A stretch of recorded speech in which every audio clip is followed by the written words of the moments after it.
Leighton, thanks very much indeed for joining us, and welcome to the program. Thank you, Peter. Good to be with you. All right, so Leighton, it is that time of the year, sadly, where people, some will not be coming back from their holiday destinations because they're traveling quite far, and many of them by road. And one of the things that we often don't do is think about, the distance we're traveling, the cars that we're in, and some of the things that we need to do a bit more carefully for taking such trips. And I just wonder if you could take us through some of these golden rules that can help with our safety. Yeah, you've touched on some very important points there, Peter. I think, first of all, the issue that you've raised about cars. The AA has been very much involved in promoting safer vehicles in South Africa through its hashtag Safer Cars for Africa program. So it's very important that your car is in a good condition and that it's a safe vehicle, and that it's not only safe for you, but it's safe for all your passengers, including the back passengers, which in a lot of instances are children. So very important to make sure that your car is in a good condition, that your car is serviced properly, that your tires are in a good condition, including the spare tire, and that vehicle is in a good enough condition to take you to your destination and then obviously bring you back. But equally important, or perhaps even more important than having a good vehicle, or a vehicle that is in a good condition, is having the right mindset, getting your head in the right space, understanding that you're going to be sharing the road with many thousands of other motorists this holiday season, and that you need to obey the rules of the road, you need to play the game, you need to understand that other people will be sharing that road with you, and you have a responsibility not only to yourself and the passengers in your vehicle, but to those other road users as well. And that means being courteous, and above all being respectful of the laws of South Africa. We know that more than 80%, 90% of all fatalities in our country are caused through human error, and it's very important that drivers over this period specifically adjust their attitudes and ensure that they have the right mindset when they get behind the wheel of their vehicle.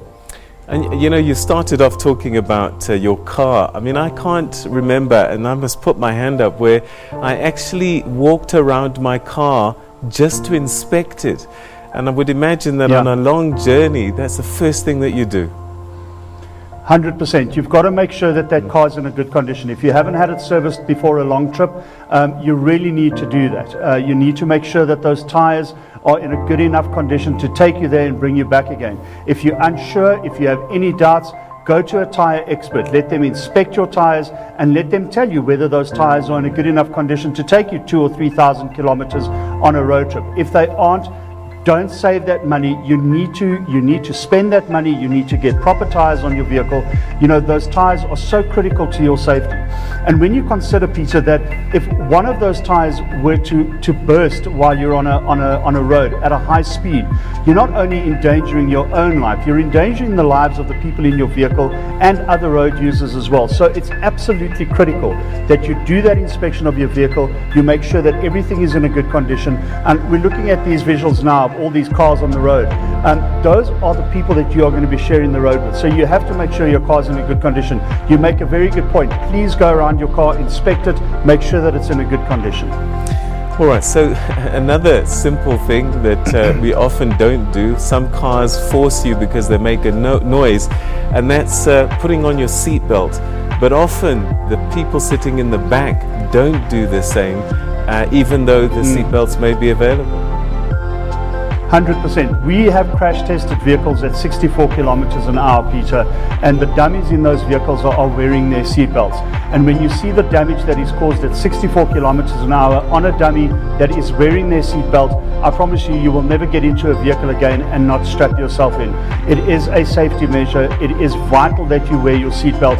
And if there are children in the back seat or adults in the back seat that are old enough to wear those seatbelts, you must not only encourage them, you must insist upon it.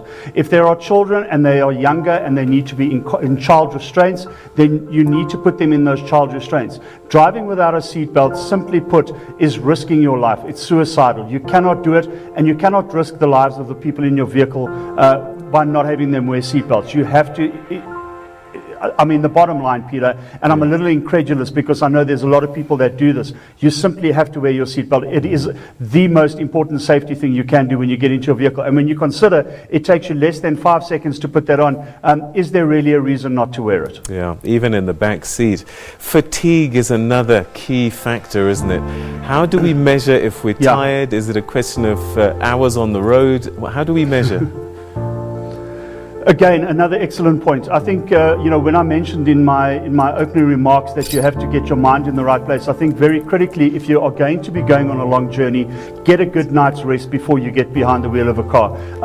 Don't go out to a party, don't wait up until the early hours of the morning and then only leave yourself 2 or 3 hours of sleep before you drive. That's really looking for trouble. Get a good night's rest, have a good meal before you hit the road, and on the road, make sure that you are stopping every 200 kilometers or every 2 hours. Stretch your legs, get a bit of fresh air, just reinvigorate yourself a little bit before you get behind the wheel of a car again.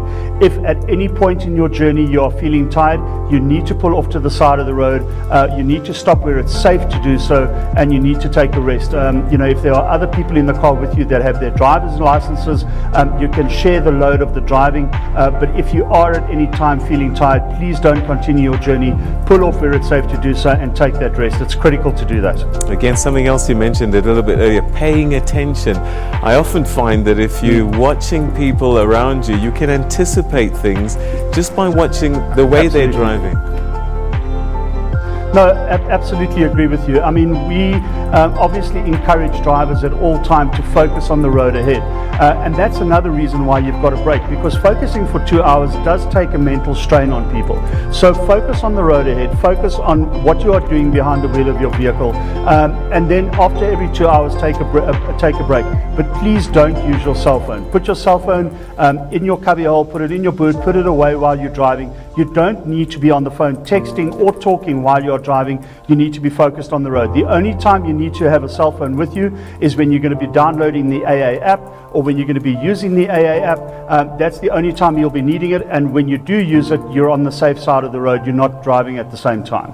All right, Leighton Beard, thanks very much indeed for your time and sharing your time and sharing your time and sharing your time and sharing your time and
you.